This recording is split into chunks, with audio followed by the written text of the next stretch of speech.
Bienvenidos a Todo Se Sabe, soy Alejandra Puentes, voy a acompañarlos a desarrollar el panorama político el día de hoy y todos escuchamos con mucha atención las declaraciones del defensor del pueblo, Walter Gutiérrez, quien expuso 5 criterios relacionados al indulto de Alberto Fujimori. El primero de ellos, que le parecía que carecía de fundamento legal, que no había tenido una sentencia lo suficientemente motivada. Segundo, que no había explicado la motivación médica para dar un indulto humanitario. Tercero, que el expresidente estaba impedido de participar en política porque precisamente la política había sido el escenario, el caldo de cultivo para cometer los delitos por los que fue condenado, y así sucesivamente. Declaraciones que seguramente van a generar reacciones por parte de nuestro invitado, el defensor legal del expresidente Alberto Fujimori. Pero escuchemos qué dijo Walter Gutiérrez para que usted también tenga un panorama completo a la hora de participar de esta entrevista. La Defensoría del Pueblo solicitó el expediente que sirvió de base para esta resolución. No lo solicitó una vez, lo solicitó hasta en 2 ocasiones. Supera los estándares legales y supera los estándares jurisprudenciales. En lo que se refiere a los estándares legales, tenemos que decir que transgrede directamente lo que señala la propia Constitución en relación al plazo. No estamos diciendo con esto que no exista base médica. Lo que estamos diciendo es que los estándares legales y jurisprudenciales no han sido superados, que hay una débil motivación, que hay una exigua motivación en lo que se refiere a la resolución. Y la resolución debió recoger todas estos recaudos que tanto la legislación como la jurisprudencia señalan. Seguramente las opiniones vertidas por Walter Gutiérrez como defensor del pueblo van a generar una opinión contradictoria por parte de Miguel Pérez Arroyo, abogado del expresidente de la República, Alberto Fujimori, que se encuentra en estudios. ¿Cómo está? Buenas noches. Buenas noches, gracias por la invitación. Bueno, ha escuchado el sustento del defensor del pueblo. ¿Qué le parece? Bueno, sumamente vagas, sumamente inconsistentes, incluso con una muy mala construcción en función a lo que él considera que se han transgredido, ¿no?, a fin de justificar de alguna manera la opinión que él ha dado a los medios. Una opinión además que ha sido de alguna manera construida a partir de un informe defensorial y que además ha salido a la luz a través de un comunicado de prensa. Hay varios elementos, como digo, sumamente vagos, imprecisos y confusos, que creo yo es del caso replicar uno a uno, ¿no?, si usted lo tiene bien, y en función a cada uno de ellos.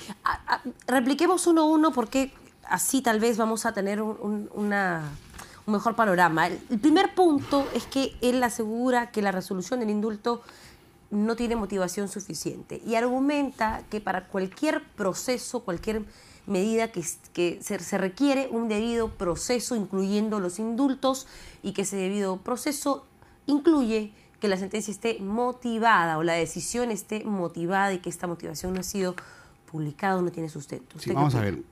Textualmente, en el documento que ha emitido hoy día la Defensoría ahí se dice, porque no cumple con los estándares planteados en el propio informe.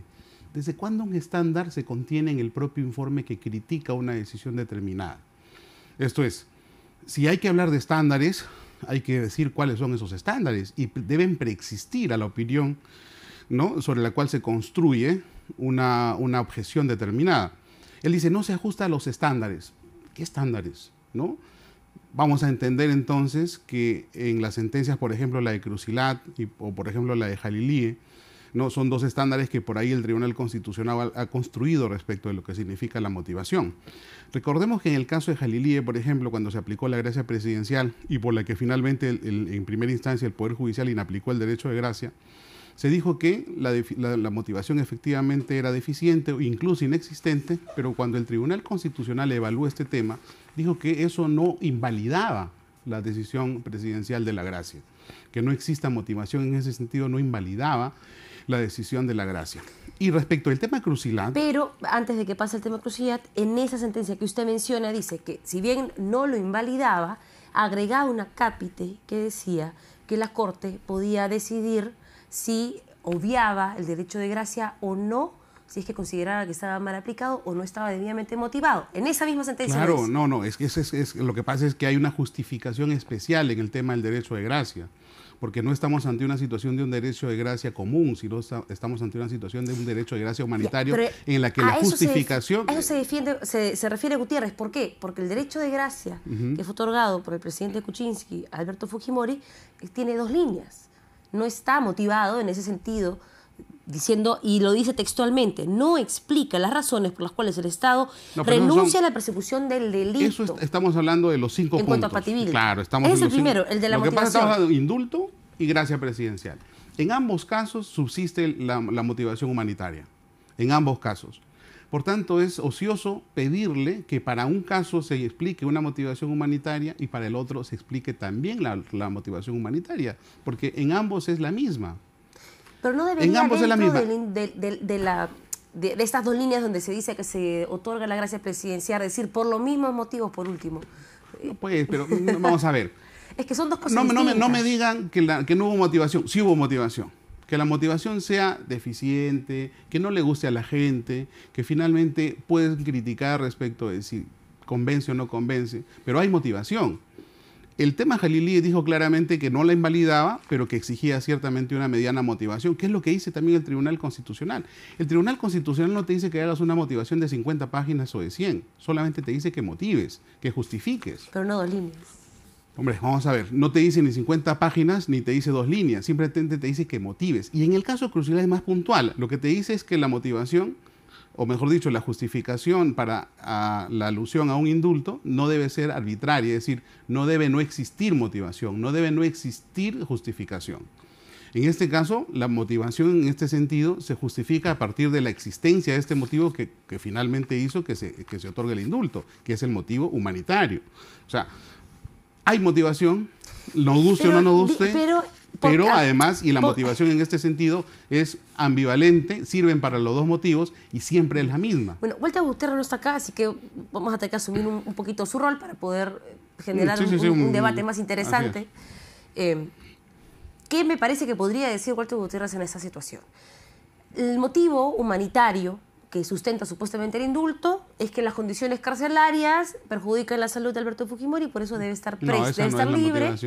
Bueno, esa no es la motivación. Si uno lee la resolución del 24 de diciembre, dice claramente cuáles son los problemas de salud. Bueno, la Junta Médica, hay una opinión de un doctor que dice que las condiciones carcelarias no garantizan primero su estado de salud. Primero se alega cuáles son los motivos de salud que tiene el expresidente para establecer que a partir de esos problemas de salud finalmente puede o no correr en peligro su vida. Digamos que las condiciones carcelarias... No es que solamente se dice a seca, no es que es diferente. Pues cuando tú dices, oye, solamente hay un tema de decir que la vida de este señor corre peligro en la cárcel sin decir por qué. Pero lo dice. No, sí lo dice, pero es que hay una situación en la que empieza primero por establecer cuál es la base médica, la base patológica médica, para a partir de ello decir, y esto en cualquier momento puede generar una muerte súbita. Pero vamos al fondo de este argumento, porque ahorita vamos a entrar al argumento médico, que también es un argumento que escribe Gutiérrez.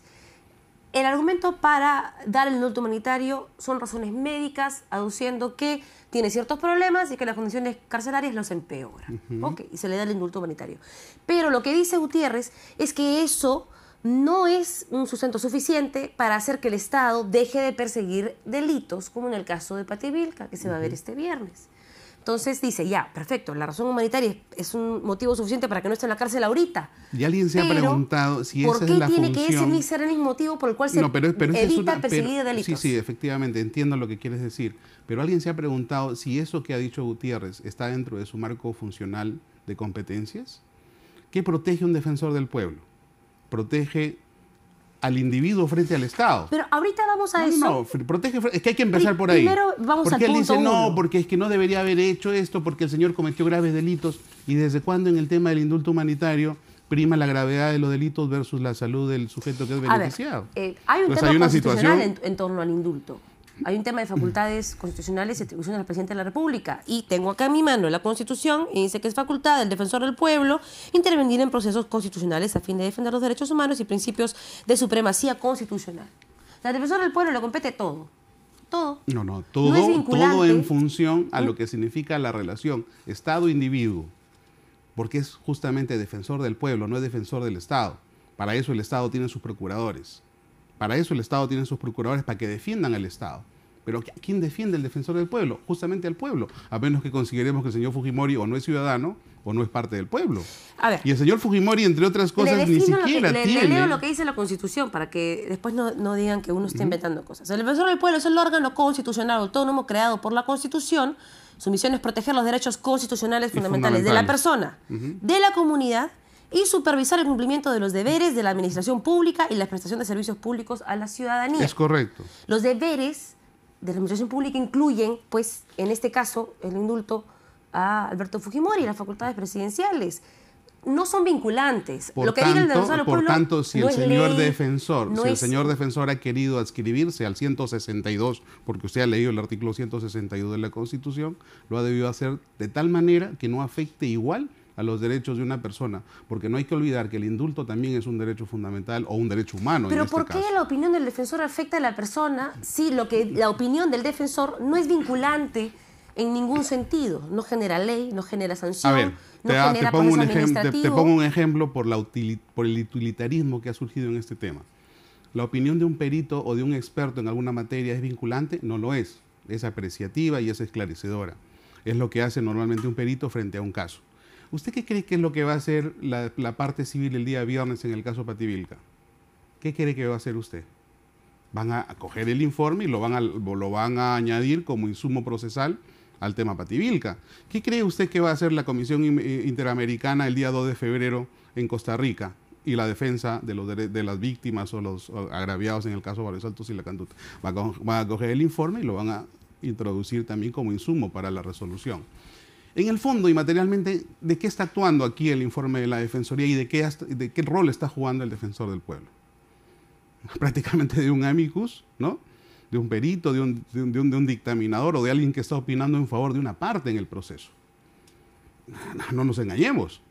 Yo, si fuera abogado de la otra parte, definitivamente me sirvieron el plato en bandeja. ¿Y qué intención cree que tiene en este caso Walter Gutiérrez? Aquí hay un tema político. Ahí yo encuentro un lenguaje muy político, muy ideologizado el tema. Ideologizado. Claro, porque finalmente hay una situación anti que se está desplegando a lo largo del informe.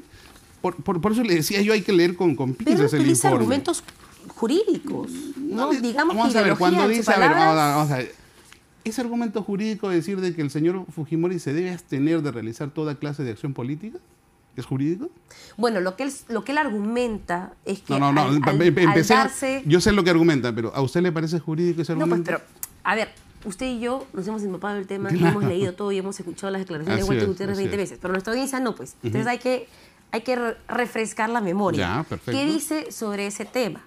Él dice que cuando una persona recibe un indulto, que es un perdón a los delitos que ha cometido, no borra los delitos que cometió y por lo tanto se debe alejar de aquellas situaciones que sirvieron de marco y escenario para cometer delitos. Y ese es su argumento jurídico y en este caso Es el que ejercicio ese no de la es un función argumento pública jurídico. fue el escenario de Alberto No Fujimori es y un por eso argumento debería jurídico. ¿Sabe abstenerse. por qué le digo que no es un argumento jurídico, sino más bien político? Porque el argumento jurídico sería, señor, compórtese usted conforme las condiciones que se dice de usted en el expediente médico. Porque si usted no se comporta como dice usted que está mal, entonces su indulto puede incluso ser anulado. Ese es el argumento jurídico. ¿Por qué? Porque, como lo dijo en el tema crucial, es decir, ¿hay la posibilidad de anular un indulto? Claro que la hay, en tanto que se verifique el carácter fraudulento y falso de la información médica que justifica el indulto. Pero y entonces, Por tanto, digamos que- déjame que Ya. termine. Por tanto, jurídicamente, la adscripción de un argumento en este sentido tiene que partir de una verificación de una situación que se dice que existe, pero que no existe. Por tanto, se le dice al señor, oiga, si usted se comporta de esta manera, se va a un gimnasio, o se va al supermercado, o se va a hacer motocross, bueno, obviamente hay quienes no dicen estaba que la tan mal, participación pública pues. y política es Pero mucho más fuerte que un gimnasio. Pero otra cosa es decirle, señor, usted no opine siquiera políticamente. Usted ni siquiera diga algo respecto de algún tema en concreto, ¿no? De la realidad social o política del país. ¿Eso qué significa? Es coartarle su derecho a la libertad de expresión. que ni siquiera un juez es capaz de hacerlo. Pero mire, Pero no fíjese la intensidad. Y lo digo textualmente, Actividad política. que se abstenga de realizar toda clase de acción política, dado que Y esta la opinión actividad es guarda parte. relación con los crímenes que motivaron su sentencia. La opinión es parte de la acción política. Porque si tú no opinas, no accionas políticamente. Pero no se puede impedir opinar porque estaría yendo en contra de otro derecho Es que justamente constitucional. cuando tú elaboras una opinión tan en bus como esta, ¿no? Tan omnicomprensiva como esta, puedes llegar a afectar e interpretar de manera amplia y restringida finalmente, o restringir finalmente un derecho fundamental como es el tema de la libertad de expresión, que ni siquiera un juez es capaz de hacerlo. Porque al señor Fujimori, cuando lo condenaron en abril del 2009, lo condenaron a pena privativa de libertad, más nada. Pero el defensor del pueblo, y volvemos a este punto, no tiene opiniones vinculantes. Él puede decir que le parece que no debería actuar en acciones políticas, lo que usted pero dice. eso no es una Es sentencia. correcto. Por ni eso un le ponía yo impedimento. el ejemplo de cuál es el uso que se va a dar de este informe, como que si fuera un dictamen legal, un peritaje o un amicus de la Corte, para lo que finalmente va a servir. Hay varios digamos, pasajes del informe que carecen de logicidad inclusive, al punto, como les citaba al inicio, que dice, al pedam literam o al pie de la letra, dice, porque no cumple con los estándares planteados en este informe. Oiga, si tú me vas a decir que un informe o un indulto no tiene unos estándares adecuados, no me digas que esos estándares son los que tú mismo pones. Bueno, vamos al punto número 2 entonces, porque dice que no hay razones médicas suficientes. Basándonos únicamente en lo expuesto en la resolución, la Defensoría del Pueblo considera que denota insuficiencia para motivar adecuadamente y conforme a lo exigido los estándares nacionales e internacionales para dar indultos humanitarios. Y en este caso agrega que ha pedido en 2 oportunidades el reporte médico al Ministerio de Justicia y se las ha negado el 27 de diciembre y el 4 de enero. Y hasta ahora, nada. Estándares nacionales e internacionales. La pregunta que le volvemos a hacer al señor Gutiérrez es cuáles son esos estándares.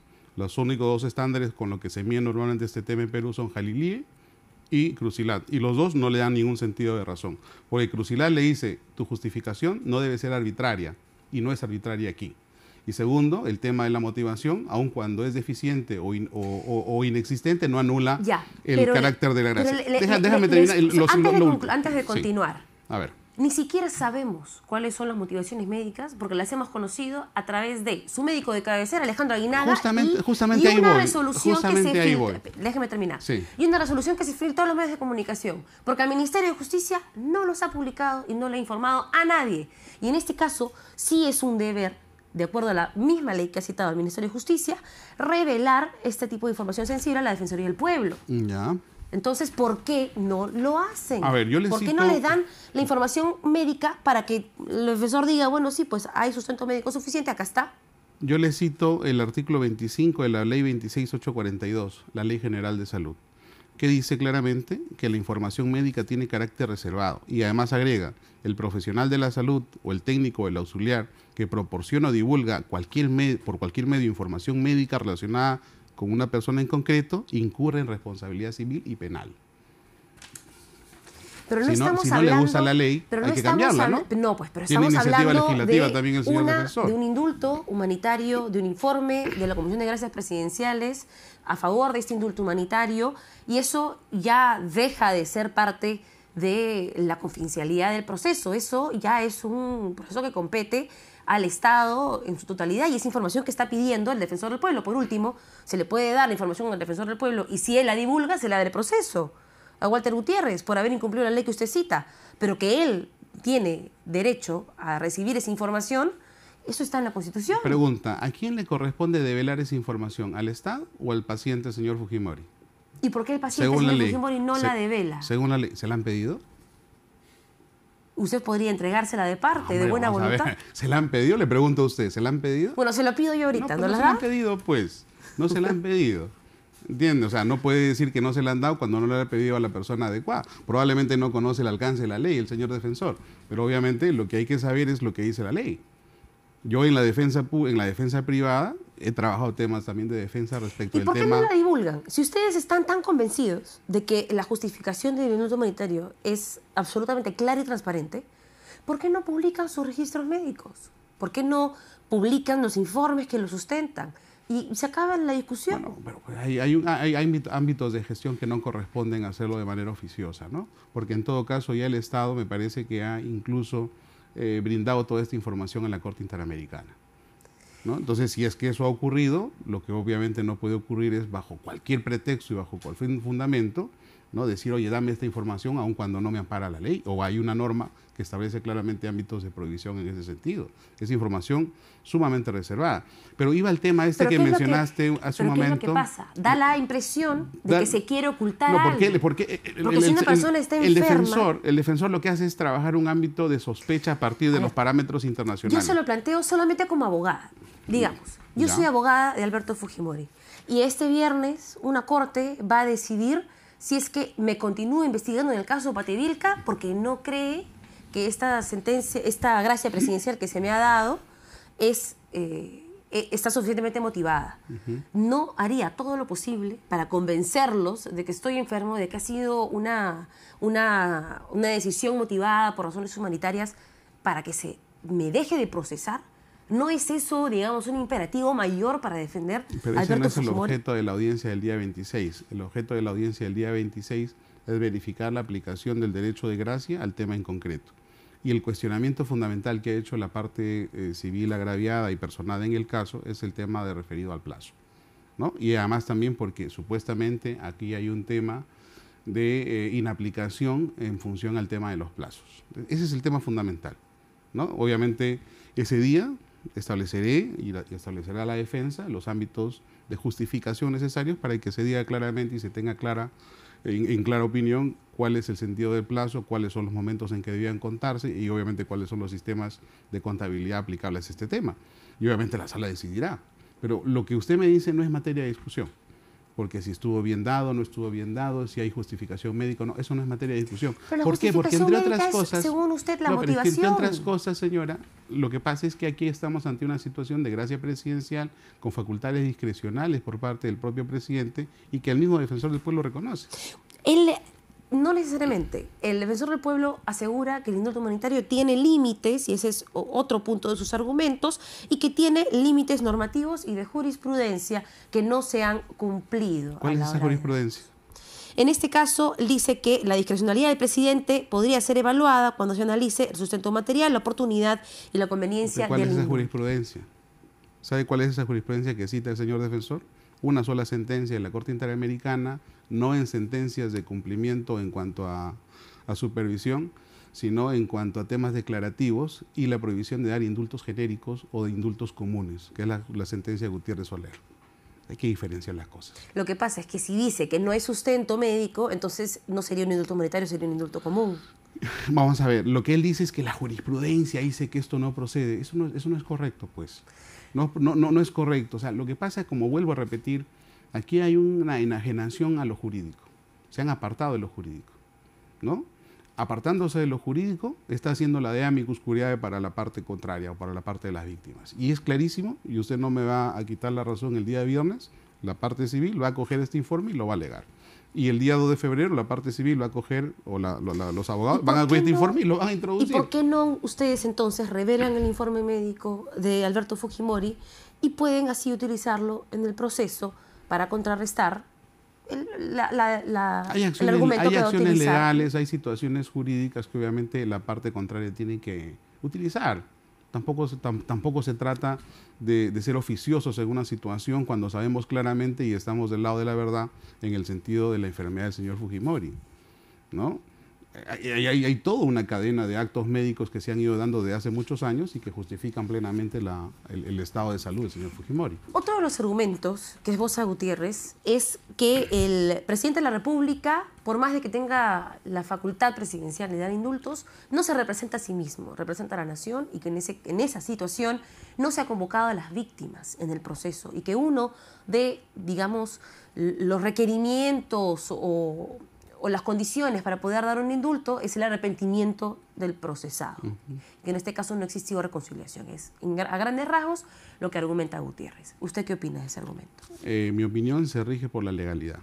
La legalidad exige una declaración jurada de arrepentimiento.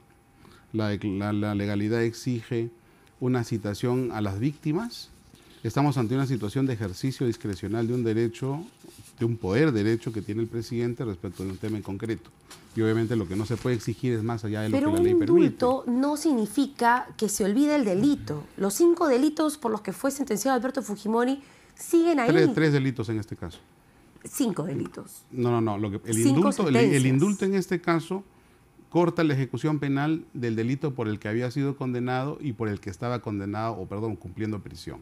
Los demás delitos ya se habían cumplido, ya se habían absorbido. El único delito era, el único proceso pendiente o condena pendiente pero no era la de Barrios significa Altos y la Cantuta. que se le exima de la responsabilidad. No es que él ya no es culpable. Él sigue siendo culpable. No, eso no está en dictó. discusión. Eso no está en discusión. Pero por eso, entonces, si él es culpable y se le está dando un indulto, ¿no correspondería pedir perdón por los delitos que cometió? Creo que ya lo hizo al inicio del trámite, ¿no? Y creo que obviamente ahí todavía... ¿Lo hizo? Creo que ya lo hizo en el sentido de que pidió perdón a las personas a las que ofendió. ¿Pero usted no sabe si lo hizo? No, en el sentido de que, a mi parecer... un delito no es una ofensa, un delito es un delito. Uno pide perdón no por las ofensas que comete, uno pide perdón por los delitos que ha cometido. El delito sí siempre es una ofensa. El delito siempre es una infracción. Hay una base material, hay una base sociológica que dice que el delito siempre es una ofensa y siempre es una infracción. Lo que pasa es que, claro, por una cuestión de política criminal, esa ofensa o esa infracción se eleva al rango de delito. Eso es un tema criminológico y político criminal claro que debe quedar también claro, ¿no? Entonces, bajo esa lógica, exigirle a este señor que pida perdón, pues sí, probablemente lo pida, pero obviamente no es un tema en el cual yo no puedo opinar tampoco. Porque una cosa es arrepentirte por haber ofendido a alguien que depende de la susceptibilidad de la persona ofendida, y otra cosa es arrepentirte por haber pagado coimas, por haber comprado líneas editoriales, por haber pagado... Pero es un tema que ya no es sujeto a indulto. Ese tema no está sujeto a indulto. Lo único que está sujeto a indulto es el tema de Barrios Altos y la Cantuta. Lo demás ya se cumplió. Ah, bueno, por secuestro, por... No, ya se cumplió. Bueno, no, ya se cumplió. Lo demás ya se cumplió. Esto era lo único pendiente. Y esos 3, obviamente, lo que ha sido materia de indulto finalmente. Pero expresar arrepentimiento, según Walter Gutiérrez, es parte de un proceso de indulto y eso no se ha cumplido. ¿En dónde dice eso? ¿Qué sustento normativo hay al respecto? Eso que acaba de decir usted es más bien una pretensión. Es una apetencia sociológica, política, ideológica, como quiera que se llame, pero no es jurídico, no es normativo. Pero dar un indulto a alguien que no se arrepiente de los delitos que ha cometido... No, es que justamente la respuesta a lo que usted me dice es que eso no es jurídico, no es normativo, es una pretensión, una apetencia, es algo que él expresa en función a lo que él cree que es correcto. Pero lo que él cree que es correcto no necesariamente es correcto para las demás personas. El argumento jurídico... vendría a ser que una persona que no se arrepiente de los delitos que cometió, los va a volver a cometer. No necesariamente. Una persona que asesina, no necesariamente. Un delincuente común, que saca su arma y le roba a alguien en un chifa y lo mata. No necesariamente, porque ese argumento que usted dice incluso serviría para condenar a personas a cadena perpetua o incluso a pena de muerte. No, nunca se arrepintió, pero cumplió, pues. Y no pudo cumplir porque se iba a morir. Pero pues hay situaciones... Alberto Fujimori no ha cumplido su sentencia, pues le han dado antes. Porque justamente el tema aquí en concreto era imposible que se siguiera ejecutando la pena por motivos humanitarios. Y es por eso que justamente se corta la ejecución de la pena y se establece el indulto humanitario. Porque además, vamos a ver, el cumplimiento efectivo de la pena que se le condenó a Fujimori significaba que él tuviera que salir el año 2032. ¿Qué edad tenía el año 2032? 95 años. Entonces, lo que en el fondo está en cuestión aquí es la pretensión de ver morir al señor Fujimori en la cárcel. Eso es lo que está en el fondo. Pero no está en peligro de muerte el señor Fujimori en estos momentos. Está con la salud controlada a partir de las intervenciones médicas, a partir de la superación médica. No es un paciente terminal, no tiene... La ley tampoco exige eso. Es que justamente hay toda una confusión en ese sentido. Pero entonces no puede decir que lo quieren ver morir en la cárcel, pues, si no está a punto de morirse tampoco. Pero claro, pero la ejecución de la pena en sentido íntegro sí significaría por lo menos poner en peligro eso a partir de todos los males y la muerte súbita producto de la tromboembolia a la que estaba sometido en razón a la patología cardíaca. Esa es la parte que dice Walter Gutiérrez no está justificada. ¿Cómo puedes argumentar que alguien, todo las condiciones carcelarias... No me interrumpa porque yo no lo estoy interrumpiendo, por si acaso. ¿Cómo se justifica que las condiciones carcelarias le van a empeorar su salud si tiene enfermeras, centro de atención primaria, a un hospital a media hora. Hay personas que en su casa no tienen mejor atención, no tienen esa atención médica. Una patología cardíaca como la que él tenía y tiene, una fibrilación auricular, son patologías, o en todo caso la aparición de las mismas puede llevar a una muerte súbita de inmediato al momento en que se produce. Si usted ha conocido alguna vez, no sé si ha ido al penal de Barbadillo, producto de estas patologías que él tenía, incluso había una ambulancia casi permanentemente, lo que no había era choferes, por eso que había que esperar a veces a los choferes para que pudieran conducir la ambulancia. ¿Qué distancia había desde Barbadillo hasta un centro hospitalario clínico que tuviera la tecnología médica suficiente para acudir en emergencia ante una fibrilación auricular? Entonces, ahí el tema estaba en que en función a las circunstancias situacionales del paciente, podía, en definitiva, llevar a una muerte súbita producto de la aparición de esta fibrilación. Yo he visto algunos informes, algunas situaciones médicas, y ahí quiero ser probablemente un poco infidente, en la que efectivamente la aparición de esta fibrilación ha sido repentina. Y obviamente el traslado también ha sido sería excelente que se sea aún más infidente y nos revele sus informes médicos. Justamente, para los informes creerle médicos, no solo su palabra o la palabra de Alejandro Aguinaga o la de Kenji Fujimori o la del presidente o la del Ministerio de Justicia, para ver los documentos, porque la medicina, las ciencias naturales son hechos y son, digamos, no están sujetos a argumentos. ¿Existe o no existe la dolencia? ¿Existe el peligro o no existe el peligro? Pero hasta que nosotros no veamos los exámenes, los resultados, no podemos tener la misma certeza que tiene usted. Sí, definitivamente, usted tiene razón, pero obviamente hay una situación que sí le puedo decir de que es justificada. La titularidad de esta información, por desgracia, no me compete a mí tampoco. Bueno, a ver si persuade su patrocinado para que pueda yo sí le puedo decir revelar la información. Es lo que he visto en algún momento cuando, obviamente, he preguntado sobre el estado en ese momento del señor Fujimori, que es fibrilaciones repentinas, y cualquiera que ve una evaluación de estas características sabe que una fibrilación repentina puede llevar también a la muerte súbita. Bueno, en este caso le espera seguramente una audiencia bastante larga y dura, ¿no? Porque así es. Le quería decir una cosa que además lo he estado pensando en los últimos días. Lo más fácil probablemente, o lo menos complicado, por no decir lo más fácil, es defender a las víctimas, porque finalmente las víctimas llevan un peso específico respecto de un tema de esta naturaleza. Lo más complicado es defender a una persona que medio Perú lo quiere y medio Perú no lo quiere. Entonces, claro, me ha tocado defender una situación de estas. Yo no estoy cuestionando, en ningún momento cuestionar las sentencias por las que finalmente venía cumpliendo pena, sino simplemente el hecho de este señor a que pueda morir en paz y que pueda vivir sus últimos años en libertad. ¿Que le queda cuántos años? ¿5 años? ¿6 años? ¿3 años? En cualquier momento, yo qué sé. Pero tiene 80 años y no hay que olvidar eso, que es una persona de 80 años que está obviamente en los últimos años ya de su vida. Ya para terminar la entrevista, puede ir agarrando su galleta, relajándose, sentándose cómodo en el sofá, ya terminó el interrogatorio. Muy amable. Dice Ronald Gamarra que este viernes y el siguiente, lo publicó en redes sociales, van a ser días que Alberto Fujimori y Pedro Pablo Kuczynski no van a olvidar, y por supuesto se refiere a la audiencia en el caso Pativilca y a la audiencia de la Comisión de la Corte Interamericana de Derechos Humanos. ¿Usted cree que va a ser así? Lo que le puedo decir es que yo hasta ahora no he revelado mi estrategia y la voy a revelar recién el día 26, y también les puedo asegurar que tampoco ellos lo van a olvidar. A ver si lo escuchó y lo responde también en redes sociales. No, con Ronald hemos escrito incluso un libro hace como 6 años o 7. Le tengo aprecio, es un gran profesional, y le he pedido siempre en todo momento a él y a los amigos que permanentemente le rodean que entiendan mi trabajo. Soy abogado. No soy abogado de ONGs, ni me pagan donaciones o vivo de las donaciones. ¿De dónde sale el dinero con el que le pagan a usted? ¿También de los amigos de Alberto Fujimori que le pagan su caso? Mire, asumir un caso de esta naturaleza no implica un privilegio económico, implica más bien un privilegio personal. ¿Lo hace ad honorem? No necesariamente, hay un costo de por medio, pero obviamente no es pues la gran minuta que he firmado en mi vida, ¿no? Ni mucho menos. Pero debería, porque si puede pagar la mansión, creo que puede pagar un buen abogado. Este tema es un reto profesional, y ese reto profesional lo he cogido con mucho cariño, y el presidente o el expresidente lo sabe. ¿Qué dice la galleta? A ver, ¿qué dice la galleta? Dice, la vida es demasiado corta para guardar rencores. Y ese es justamente el mensaje que hay que llevar a todos. No hay que odiar permanentemente. El odio es una maleta muy pesada de llevar en la vida. Y justamente eso es lo que me llevó a mí, de alguna manera, a coger la defensa, porque ya creo que muchos lo saben.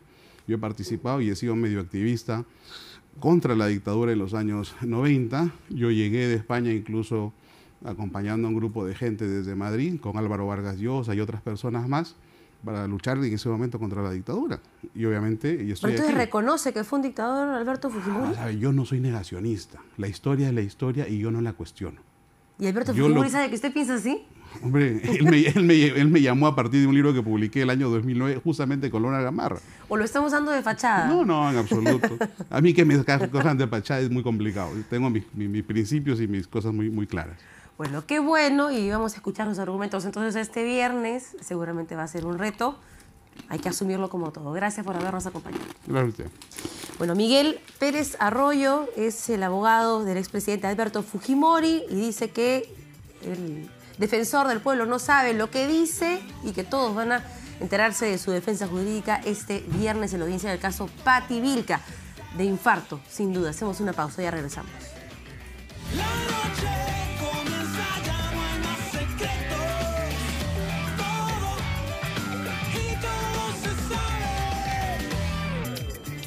Bienvenidos de regreso a Todo se sabe. Un diario local, el día de hoy, publicó una historia un tanto compleja. Reveló que la DIRCOTE, la Dirección contra el Terrorismo, y la policía estaban investigando la procedencia de un grupo de pinturas que tenían imágenes de Sendero Luminoso, banderas con la hoz y el martillo, por presunto delito de apología que tenían como destino el Museo de Arte de Lima, el Mali. Esto luego, en un comunicado del Mali, fue corroborado y desmentido en parte, porque el Mali aseguró que sí, efectivamente la DIRCOTE había iniciado una investigación, pero que estas pinturas no se encontraban incautadas, ya se encontraban en los almacenes del Mali y que no iban a exponerlas hasta que se aclare la situación. ¿Es esto apología al terrorismo? ¿Qué está pasando aquí? Nuestro siguiente invitado va a ayudarnos a entender el panorama. Fernando Rospigliosi, sociólogo. ¿Cómo está? Hola. ¿Qué opina usted de esta situación? ¿Es un malentendido? ¿Es apología? A su opinión, ¿qué está sucediendo? No, bueno, se trata de las tablas de Sarwa, que son muy famosas, son una serie de pinturas que se han hecho hace muchos años sobre los primeros años del terrorismo en Ayacucho. Y se han publicado ahora en el diario Correo algunos de estos grabados que aparentemente mostrarían apología del terrorismo, es decir, banderas diciendo viva la lucha armada.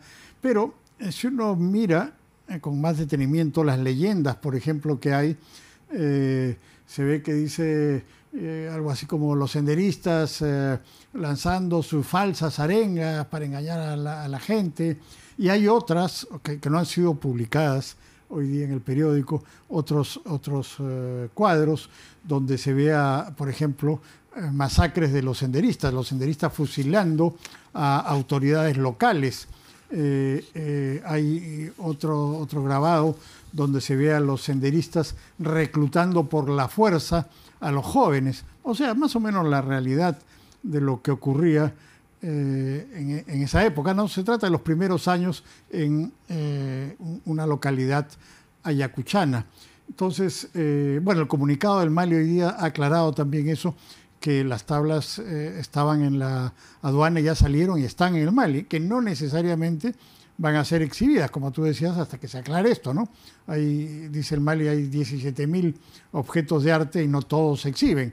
Entonces, creo que hay que matizar estas cosas. Ahora, hay una nueva ley de apología del terrorismo y estas cosas siempre son peligrosas, ¿no? Por ejemplo, se podría acusar al diario que ha publicado esto en primera plana de decir esto es apología, porque está publicando cosa que por supuesto no es, ¿no? El límite. Cosa que por supuesto no es, pero claro, se presta a muchas interpretaciones, ¿no? Entonces creo que hay que ser cuidadoso con esto. Como cuando se aprobó la ley de apología, los medios comenzamos a usar imágenes de Ismael Guzmán porque es el líder de Sendero Luminoso y teníamos que tapar su brazo levantado con blur, porque no sabíamos si eso era apología. Claro, y nos generó discusiones largas en la redacción porque no sabíamos ni siquiera qué imágenes de apoyo usar. Claro, de repente caes en manos de un juez que tiene las ideas confusas y terminan sancionándote, ¿no? Entonces es un problema esto. Hay una línea muy delgada que la historia es puede de ser apología, el arte crítico puede ser apología. Es decir, un senderista no podría hacer arte nunca en su vida.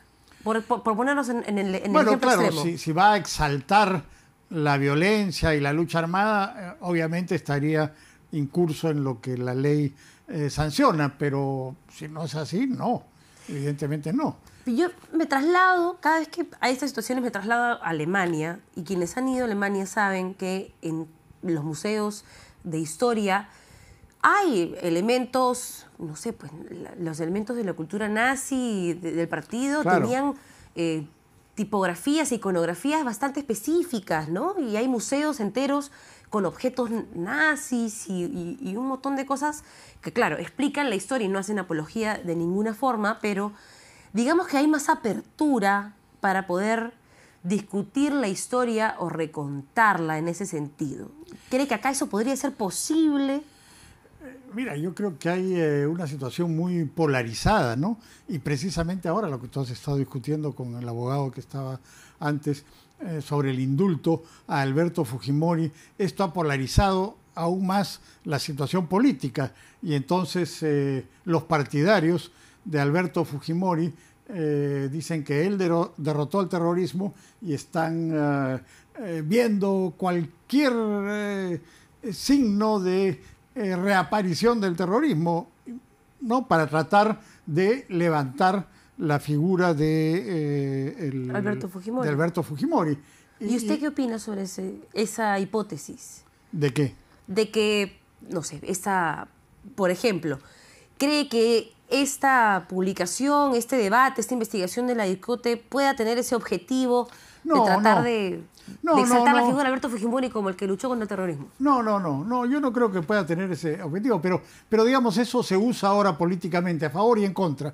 Entonces, ese es un problema adicional. Por eso no hay una discusión seria sobre el asunto, sino la discusión está muy politizada. Entonces, cualquier cosa que aparezca es inmediatamente usada por uno u otro sector. Entonces, ese incluso es un problema los argumentos adicional. pareciera que ya estuvieran escritos, ¿no? A favor y en contra. Podríamos cambiar la persona y repetir la discusión. Sí, ahora están atacando a la directora del Mali, por ejemplo, de una manera, creo, injustificada, ¿no? Porque no ha hecho absolutamente nada, ha recibido esto y lo ha guardado y punto. Pero ya prácticamente la ponen como una terrorista, pero no es así.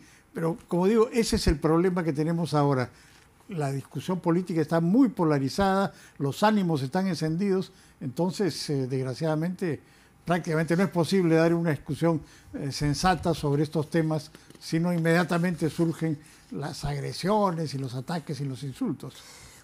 Y va a continuar la polarización Sí. porque se vienen también momentos de discusión y debate jurídico en torno al indulto de Alberto Fujimori, y eso también va a Claro renacer que sí. el debate. Lo que ha salido hoy día, lo que ha dicho el defensor del pueblo y ¿Usted qué opina de lo que dijo el defensor del pueblo? Bueno, al parecer en lo que se refiere a las irregularidades del indulto y a las contradicciones del indulto, tiene razón, ¿no? Porque es obvio que el indulto fue un canje político, la vacancia por el indulto, ese fue el tema. Y entonces se buscaron una serie de pretextos de la situación médica de Alberto Fujimori. ¿Y cree que el discurso de Walter Gutiérrez está ideologizado, como dice el abogado Alberto Fujimori? No creo que esté ideologizado, ¿no? O sea, ahora están acusando a Walter Gutiérrez de ser un caviar, un izquierdista, cosa que no es, ni nunca ha sido, ¿no? Simplemente está cumpliendo su misión, ¿no? ¿Está dentro de sus facultades? Naturalmente, está dentro de sus facultades. Y él había pedido que le den el expediente y el gobierno se lo negaba. Bueno, es que el gobierno se ha enredado en una serie de explicaciones equivocadas y absurdas, ¿no? El gobierno a darle el expediente a Walter Gutiérrez bajo este argumento que la información médica es sensible y personal y podría incurrir en un delito? No, por favor, si eso es lo que se ha usado públicamente y reiteradamente para justificar el indulto. O sea, esto no niega la capacidad que tiene el presidente de indultar a quien quiera, pero lo que han usado, y es uno de los temas que ha resaltado el defensor del pueblo, es que han usado argumentos contradictorios, ¿no? Y que no tienen que ver con la realidad del indulto. El gobierno lo ha hecho muy mal, ¿no? Digamos, si hubiera indultado a Alberto Fujimori hace 6 meses en otras circunstancias, bueno, otra habría sido la situación, pero lo han indultado de una manera tan obvia, haciendo un canje de vacancia por indulto, que eso ha suscitado la ira de mucha gente, el desengaño de mucha gente y esta situación política tan crítica que tenemos hoy día. Me parece que ese es el punto, ¿no? Ahora, que el indulto vaya a ser revertido, eso ya es otra historia y creo que eso es muy difícil que ocurra, ¿no? Ahora, por último, la otra cosa... ¿Y lo de Pativilca? Sí, bueno, lo último que te quería decir es que la situación de Fujimori se complica con lo que ha dicho el defensor del pueblo, porque si él hace política muy abiertamente, de todas maneras va a hacer política, pero si lo hace muy abiertamente va a estar en problemas, porque en efecto eso no se condice con lo que ha argumentado el gobierno para dar el indulto. Lo de Pativilca, bueno, eso es una discusión jurídica, ¿eh? Si es que es posible que lo juzguen por eso. No creo que el abogado que estaba acá ha dicho que no, ¿no? Que él va a argumentar que no. Claro. Que es un tema de plazos. Bueno, sí, ya ahí no me metería Sí, yo porque no soy tema. abogado. Ahí hay muchas opiniones distintas, ¿no? ¿Y qué está pasando dentro del fujimorismo tras la liberación de su líder fundador? Porque en algún momento se tenía la percepción de que el indulto a Alberto Fujimori iba a reforzar a los albertistas, a Kenji Fujimori, iba a generar esta escisión en Fuerza Popular y Kenji se iba a ir con por lo menos 10 congresistas y iba a formar su propia facción. Y ahora, hoy, Kenji Fujimori ha dicho que él no se va, él no lo saca a nadie y que si es necesario él se atrinchera en su casa, que es Fuerza Popular. No, de hecho ya están escindidos. Hay una ruptura práctica. No solamente estos 10 votaron en contra de las directivas del partido y de Keiko Fujimori, sino que cada día están más agresivos y diciendo que ellos no van a retroceder. Y el punto fundamental en la escena política es que ellos apoyan y respaldan al presidente Kuczynski, que es el que le ha dado el indulto a Fujimori, y los keikistas, digamos, siguen teniendo una posición ¿Qué cree que es lo que está pasando? crítica. ¿Por qué cree? ¿Qué es lo que se está gestando desde estos dos bandos? ¿Cuál es la intención de cada uno, cree usted? Bueno, la intención de Alberto y Kenji es tomar el control de Fuerza Popular y dejar a Keiko, digamos, como líder, pero sin poder. ¿Y lo están logrando, cree? No, no creo. Hasta ahora no. Porque el punto es con quién se alinea la gente, con quien tenga más posibilidades en la siguiente elección. Esa es la discusión. ¿Quién tiene más posibilidades de llevarlos al Congreso o de llevarlos al gobierno? ¿Keiko o Kenji? En este momento sigue siendo Keiko a pesar de sus 2 derrotas, pero eso la debilita mucho. Pero Kenji todavía, digamos, está verde. Está todavía empezando. Entonces, por eso muchos de los fujimoristas no van a dar ese salto. No se arriesgan. No se arriesgan. Ahora, hay otros que sí están muy molestos con Keiko porque lo sacó de las listas parlamentarias en 2016 y, en fin, los puso a un lado. Entonces, esos ya le tienen mucha rabia, mucha inquina, y sobre todo a los asesores, que son los que han venido manejando la bancada y manejando las listas y manejando todo, ¿no? Entonces, yo creo que hay una pelea por el poder ahí y desde el punto de vista político, como digo, que Kenji y Alberto apoyando al gobierno y Keiko que sigue con una posición opositora muy fuerte. Ese es un problema para Kenia y Alberto, porque el gobierno está muy desacreditado. Entonces, respaldar, apoyar a un gobierno que tiene 20 y tantos % de aprobación y que tiene una muy mala gestión en prácticamente todo, es complicado para ellos, pero en fin, esa es la situación ahora, ¿no? Y para entrar a la Comisión Lavajato, que es, digamos, una piedra en el zapato en estos momentos para Fuerza Popular, porque Rosa Bartra tiene cuestionamientos por varias bancadas que le están pidiendo que deje la presidencia y no quiere. ¿Qué cree que está sucediendo ahí? ¿Vale la pena seguir respaldando a Rosa Bartra a cargo de esta comisión para Fuerza Popular? Bueno, quienes la cuestionan son los oficialistas y sus aliados, ¿no? O sea, el gobierno y sus aliados. Porque obviamente es una comisión del Congreso, no es la Fiscalía, no es el Poder Judicial, es una comisión política, integrada por políticos. Y como todos están sujetos a sospecha y acusación, la mayoría keikista, digamos, defiende a Keiko Fujimori y trata de encontrar todas las evidencias posibles contra el presidente Kuczynski, cosa que no es difícil, porque está metido hasta el cuello, en este caso de lo que ha salido el domingo pasado, por ejemplo, es contundente, ¿no? Su empresa le cobró más de $1 millón a Odebrecht por el contrato de Olmos que Kuczynski había avalado siendo ministro. Y al mismo tiempo que él firmaba para garantizar estos bonos, su empresa ponía los bonos en el mercado internacional. Bueno, ya está clarísimo que hay un conflicto ahí de intereses que ha violado la ley. Entonces, pero estas cosas son usadas naturalmente en la comisión. Y a la vez ellos tratan de minimizar el papel de Keiko Fujimori. Ahora, a su favor, Keiko Fujimori tiene el hecho de que ella no ha sido gobierno. O sea, es muy probable que ella haya recibido, o su partido haya recibido, dinero de Odebrecht, que lo repartía a todos los candidatos y sobre todo a los que tenían mayor opción como ella. Eso es muy probable. Pero ella no ha podido retribuir eso, como si hizo Toledo, como si hizo Humala o el propio Kuczynski siendo ministro, porque ella no fue gobierno. Entonces, y su por eso es que distinta, la investigación, ¿no?, a Keiko Fujimori es por lavado de activos, porque sería el único delito por el que se podría, digamos, vincular. Claro. Ahora, sí, ahí ya habría que demostrar que ella personalmente fue la que manejó el dinero, cosa que eso sí no está demostrado. Lo que sí es muy probable, como digo, que tenga razón Odebrecht de que sí le dieron dinero, porque ellos le daban a todos. Entonces, eso es probable que haya ocurrido. Y todos recibían, porque nadie sabía que eso se iba a conocer después. Todos creían que eso iba a quedar oculto, ¿no? Entonces, bueno, pero lo que tú me decías de la comisión, claro, es una comisión política, pero yo creo que ha revelado muchas cosas que son muy importantes, sobre todo en lo que respecta al presidente Kuczynski.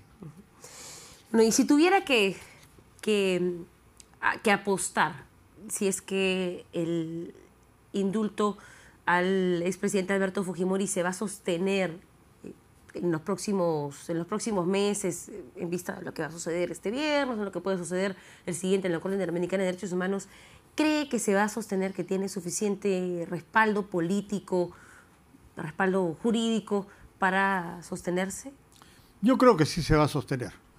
O sea, puede ser muy cuestionable, pero finalmente el presidente de la República tiene la facultad de indultar a quien quiera. Sus razones, sus motivos pueden ser discutibles, cuestionables, criticables, repudiables, todo lo que se quiera.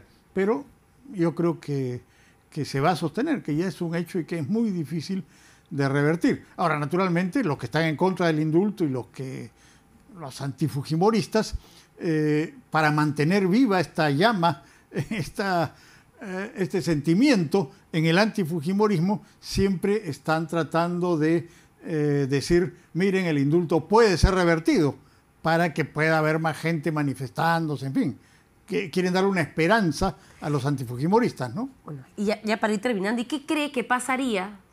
Y puede ir cogiendo su galleta. ¿Qué cree que pasaría si es que efectivamente no se revierte el indulto, no prosperan las intenciones judiciales? ¿Cómo deja el próximo escenario electoral sin ese anti que hasta ahora ha elegido 2 presidentes? Bueno, yo creo que el anti va a seguir, ¿no? Porque hay dos Fujimori que están en carrera ahora, Keiko y Kenji. O sea, el anti-fujimorismo no termina con el indulto, ni mucho menos. ¿Y cree que Kenji tiene oportunidad? ¿O de qué dependería que sus oportunidades crezcan en relación a su hermana? Bueno, de que sea capaz de encarnar una posición política definida. Él se está definiendo ahora como un liberal, ¿no? En contraposición a Keiko, que presuntamente sería mucho más conservadora. Pero no sabemos, porque ambos han cambiado de posición muchas veces a lo largo de estos últimos años y de los últimos meses. Pero vamos a ver si tiene capacidad de liderazgo. Yo creo que todavía en su caso está por demostrarse. ¿Qué dice la galleta? La única manera de seguir adelante es un paso a la vez. Eso hay que decirle a Kenji, que está dando varios pasos a la vez y que creo que está cometiendo algunos errores. Ha empezado a dar... ha ido muy rápido. Ha ido muy rápido, sí. Ha saltado muy rápido, le ha faltado quemar etapas.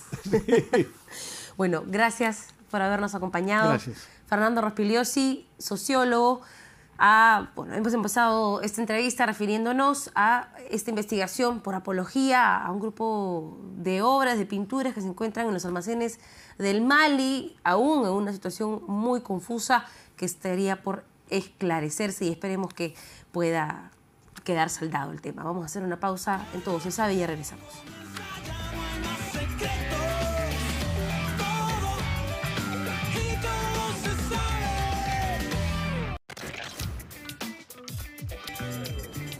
Bienvenidos de regreso a Todo se sabe. Se acercan las elecciones municipales y regionales en nuestro país y con ella algunos problemas en las inscripciones de los candidatos. Hay muchos movimientos y partidos que aún no eligen su candidato, porque recién estamos en etapa de registrar cuáles van a ser las agrupaciones que los van a albergar, pero hay cambios en la ley que podrían dejar fuera alguno de estos movimientos. Y para hablar sobre este tema se encuentra en estudios Susel Paredes, quien quiere postular por el movimiento Vivo por Magdalena, si es que se inscribe. ¿Cómo está? ¿Cómo estás, Alejandra? Muchas gracias por la invitación. Quiero decirle a mis vecinos y a mis vecinas que yo voy a postular de todas maneras, que estoy luchando para que reconozcan a Vivo por Magdalena como participante en las elecciones. Porque te lo voy a explicar en simple, ¿ya? Sin número de leyes, nada, en simple. Yo y un grupo de vecinos compramos un kit electoral del movimiento vecinal Vivo por Magdalena y voto por Susel, ¿no? Para que no... Ya, entonces compramos ese kit el 20 de febrero del 17.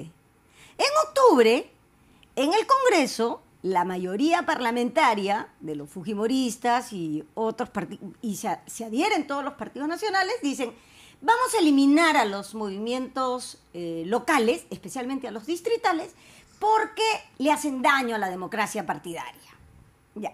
Entonces, ahora, con esta ley que salió en octubre, nosotros ya no tenemos tiempo para completar el proceso de inscripción hasta mayo, sino solo hasta el 10 de enero. Con lo que más de 94 movimientos distritales y regionales de todo el país, a quienes les mando saludos a todos mis compañeros y compañeras de los movimientos, nos quedaríamos sin poder postular, a pesar de tener inscripción. O sea, me van a dar el brevete, yo voy a tener mi brevete, y con mi brevete no voy a poder manejar. Ya, vamos a ponernos del lado de estos partidos tradicionales que han votado por esta ley. Muchos dirían que precisamente por eso no deberían postular, porque no se pueden organizar para llegar a la fecha. ¡Falso! ¿Por qué? Porque nosotros no tenemos ni la maquinaria ni la plata de esos partidos. Además, acuérdate que los partidos nacionales que están en el Congreso inclusive reciben un dinero del Estado. O sea, ellos tienen maquinaria, tienen plata, y los grupos de vecinos, como hay en Huánuco, en Apurímac, en Tumbes, en Piura y en un montón de otros sitios, que se juntan vecinos, porque mira, el vecino del distrito, por ejemplo, Rospigliosi es vecino de Magdalena, él va a votar por mí, me acaba de decir. Se lo acaba de decir. Sí, pero va a votar por mí. Entonces, nosotros sabemos en qué calle está el hueco, qué comerciante Ya. vende mal, ¿dónde están las zonas Pero peligrosas? antes de Todos lo comenzar a hacer sabemos. proselitismo, podríamos hablar de lo que le va a llevar a usted a ser candidata. Claro. Porque, a ver, esta ley, he hablado con algunos juristas, no puede ser retroactiva. Entonces, lo que se argumenta es que si usted compró su kit, va a tener el plazo establecido por la ley anterior de 4 meses para poder inscribirse. Correcto. Porque Así es. no podría ser retroactiva. Pero, entonces, ¿por qué eso pone en peligro a los movimientos locales? Porque la ley de octubre dice, ya, no los vamos a desaparecer, pero solo participan si es que tienen la resolución de inscripción el 10 de enero. Entonces, nos han quitado 3 meses. ¡3 meses! Eso hace la diferencia. Es más, me dicen en la resolución que he apelado que me van a inscribir. No se preocupe usted, que van a inscribirse, pero no va a poder participar. O sea, el jurado... Pero se lo han dicho, se lo han expresado. Por eso, no va a poder claro, participar. el señor Cornejo hace una consulta, porque él todavía no había ingresado sus firmas. Hace una consulta y apela a una consulta. Entonces a él le dijeron de plano que le declaraban improcedente su apelación. Eso quiere decir improcedentes por las formas, ¿ya? Para hacer más simple las cosas. En cambio, yo he apelado una resolución en la que me dicen, le faltan tantas firmas, tiene que levantar estas observaciones, y en un artículo, el artículo 3, me dice, por si acaso, si usted no se inscribe, no tiene la resolución hasta el 10 de enero, está en peligro de no poder participar en las elecciones a pesar que se inscriba. Pero peligro no significa que no va a participar. Es que lo que me dicen es que me van a aplicar la ley retroactivamente, me lo dicen en ese artículo, por eso apelado. Y ya hice el uso de la palabra ante el Jurado Nacional de Elecciones y quiero decirle a todos los vecinos y vecinas que no pueden aplicarnos la ley retroactivamente. Bueno, definitivamente no se puede aplicar la ley de No forma se puede. retroactiva. Entonces, esta apelación que yo he hecho ante el jurado, ahora el jurado tiene al voto mi apelación y yo le pido al Jurado Nacional de Elecciones que por la democracia peruana y por el respeto irrestricto a la seguridad jurídica del país, aplique la norma vigente al momento en que nosotros compramos el kit.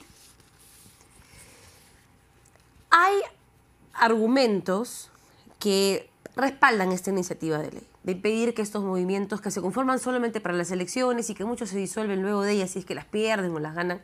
Bueno, la ley dice que los participen. locales desaparecemos el día de las elecciones. Eso dice la ley. Los movimientos locales desaparecen el día de las elecciones. Sin embargo, igual tenemos que hacer rendición de cuentas, igual todo lo que señala la ley general de municipalidades, ¿no?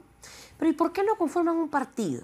Y se vuelven más organizados, y se genera institucionalidad, y se genera yo tengo un legado. un grupo de trabajo, que somos varios vecinos de distintas partes de Magdalena, con distintas maneras de pensar, pero que todos quieren mejorar el distrito.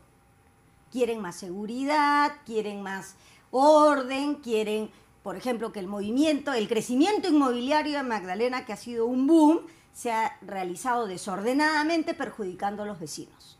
Los partidos fijan su interés en una propuesta ideológica y programática para el país. Los movimientos locales tenemos un programa para la solución concreta de las dificultades de nuestro distrito. Ahora yo te digo... Pero digamos que no ha sí. sido eficiente, o no digo su movimiento porque no lo hemos visto en acción, porque todavía no han llegado al poder. Bueno, pero somos digamos eficientes porque hemos juntado las firmas. Ya, pero Y constituido los nuestro comité. otros movimientos locales, digamos que no han realizado tantas obras, al final les queda un poquito grande el cargo, no ejecutan el presupuesto, devuelven el 90% de su presupuesto, no dejan nada al distrito. Digamos, ese es el argumento, no precisamente porque no tienen el expertise, la experiencia, la trayectoria, no logran ejecutar y al final terminan perjudicándose a sí mismos. Pero mira, el alcalde de Lima, que tiene partido nacional, trayectoria, todo, no se le cae el puente, se le desploma. No previene la ayuda. O sea, es un desastre completo. Tiene un partido nacional.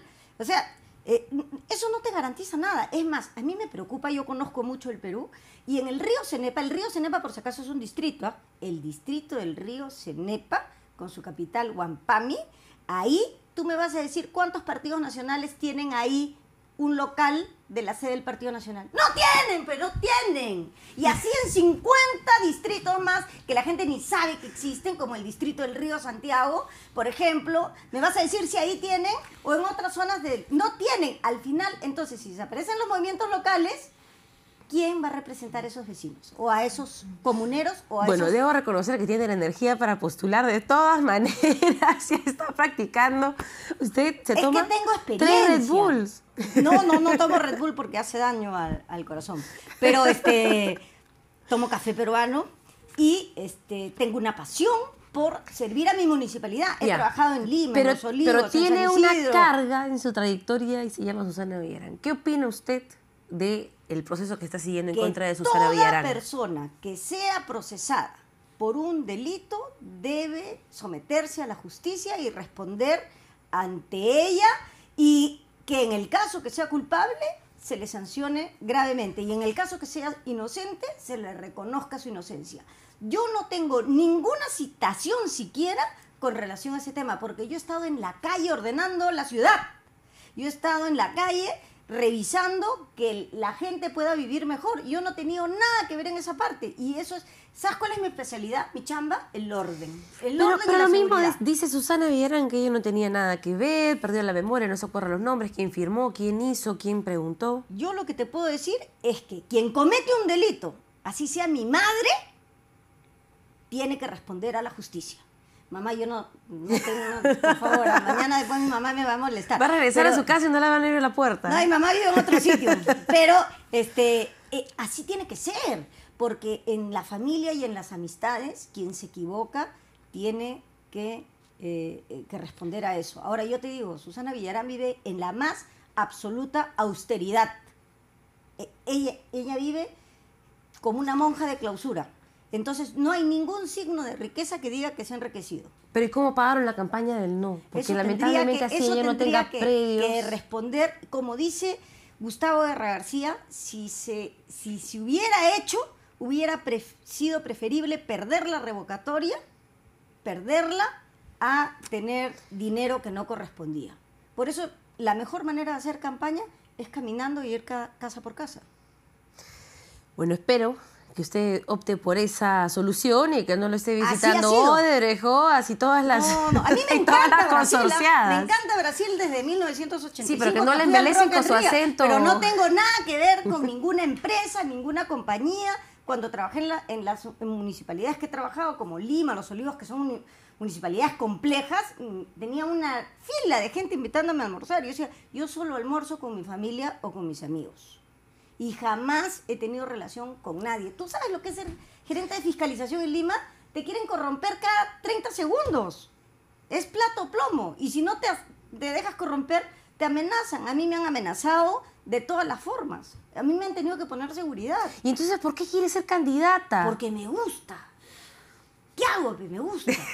Además lo sé hacer. Yo no voy a aprender. Hay otros candidatos a las alcaldías o a la alcaldía del Magdalena que van a ir a aprender. Yo no voy a aprender nada, yo ya lo sé hacer. No sé, tal vez le hacen un favor al no escribir su movimiento. Piénselo, piénselo. No, a mí me encanta. Además, mira, Magdalena tiene 3.6 kilómetros cuadrados. ¿Te imaginas si trabajamos con toda la energía? Le hacemos un distrito modelo para el ¿Y Perú. Además, Francis tiene Allison costa. ha hecho un buen trabajo, el actual alcalde? Mira, yo creo que hay varias cosas que corregir. Para empezar, yo quiero decirle que por favor le pague a los trabajadores que no cobran desde octubre. Eso me parece muy mal, porque uno tiene que trabajar en una municipalidad y respetar a sus trabajadores. Y yo le pido que les pague, porque ellos son los que nos cuidan, los que barren nuestras calles, los que hacen el trabajo administrativo. Entonces, eso, para empezar, está muy mal y tiene que corregirse.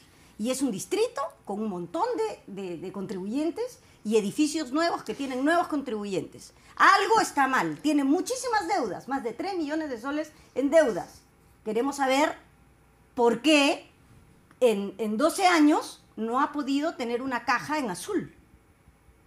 Entonces eso hay que arreglarlo. Y otra cosa más, cuando se funda Magdalena del Mar, los fundadores del distrito lo que querían hacer un balneario como Chorrillos, como Barranco, porque mira al mar. Ya, por eso se llama Magdalena del Mar. Pero yo, aunque ponga los mejores servicios en la playa, si no tengo el contacto, no es que nuestra ciudad está encima, o sea, está...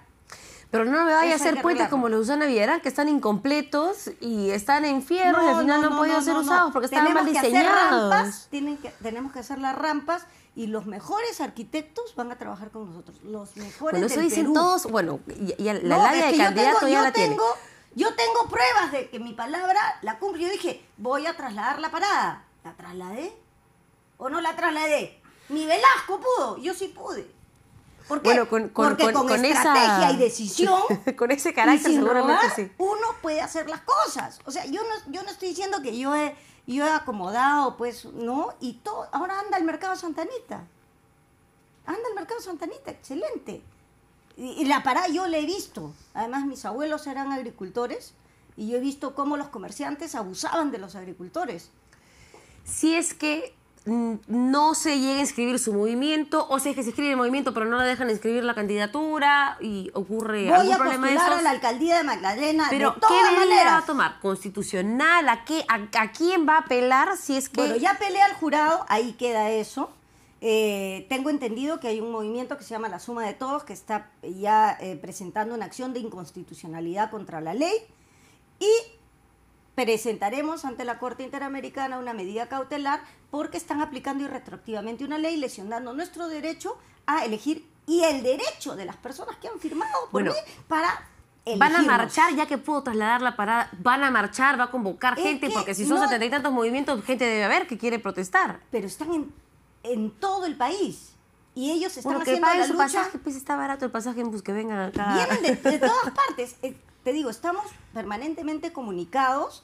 Yo quiero mandar saludos a Freddy Braco, por ejemplo, que está haciendo una lucha muy importante, a Paulo Mata y a un montón de otros candidatos que son más de 94. Y van a oír de nosotros, porque de verdad aplicarnos retroactivamente una ley va Pero- contra la seguridad Ya, jurídica. mientras le voy dando la galleta, porque Ay. usted está tan entretenida que la verdad es que cortarle la entrevista es bien difícil, pero Gracias, gracias, más ustedes bien son por una la gran oportunidad. compañía para cenas familiares, ustedes eran el alma de su casa. Bueno, sí, pero no salgo mucho. Pero ¿para qué va a salir si en su casa está la fiesta? En mi casa está la fiesta. Cuénteme, ¿qué dice la galleta? Date un poco de paz y tranquilidad. Mire, le está repitiendo el consejo que le he dado yo. Yo le recapacite, piénselo bien. Bueno, haré No sé meditación, por pues haré meditación. Sí, se me ha contracturado un músculo hoy el día que tuve que prepararme para hacer la exposición al jurado. Le mando Pero saludos a mi ¿para qué quiere masajista, este Pepe estrés? Lucho. Yo no entiendo, 94 candidatos, yo no entiendo por qué quieren hacerlo, la verdad. Bueno, en mi caso es porque Magdalena es un distrito de 3.6 kilómetros cuadrados, que si tú no tienes el conocimiento y la habilidad, o sea, tenemos para hacer de Magdalena el mejor distrito de Lima. Es chiquito. Quítale el Hospital Víctor Larco Herrera, que mañana cumple 100 años. Saludos al Hospital Víctor Larco Herrera, vecino de Magdalena.